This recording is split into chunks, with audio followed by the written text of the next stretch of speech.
आपण सांगायला कोणालाच गरज नाहीये. 30 वर्षामध्ये जे कामं झालेले आहेत, त्यानंतर कुठलंही एकही वास्तू, कुठली प्रतिमा, कुठलं काहीच काम दुसरं झालेलं नाहीये.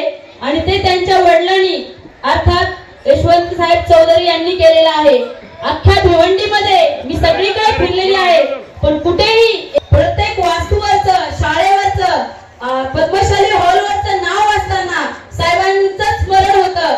आणि त्यांचे मोठे चिरंजीव यांनी देखील आपल्याला घरपट्टीसाठी जो झोपडा नंबर होता भिवंडी मधला, तो झोपडा नंबर हटवून मालमत्ता क्रमांक आपल्याला मिळून दिलेला आहे.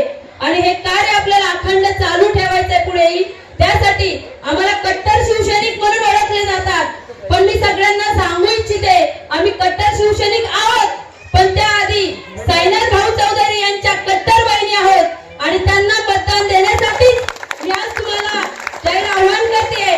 जर कधी भविष्यात तुम्हाला कुठलीही अडचण आली, पाणी, रोड, समस्या, ह्या तर सगळ्या समस्या असतातच, पण जर सगळ्यात मोठा प्रश्न असेल तर तो स्त्री संरक्षणाचा आहे. आणि तो प्रश्न चौधरी घराण्याशिवाय कोणीही थांबवू शकत नाही.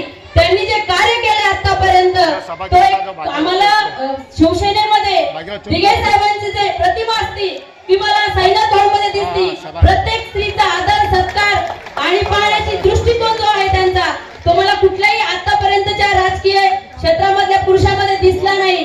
थोड्या दिवसात जर श्रीमंती आली तर लोक कसे उड्या मारून दाखवतात की आम्ही काय आहेत, ह्यांच्या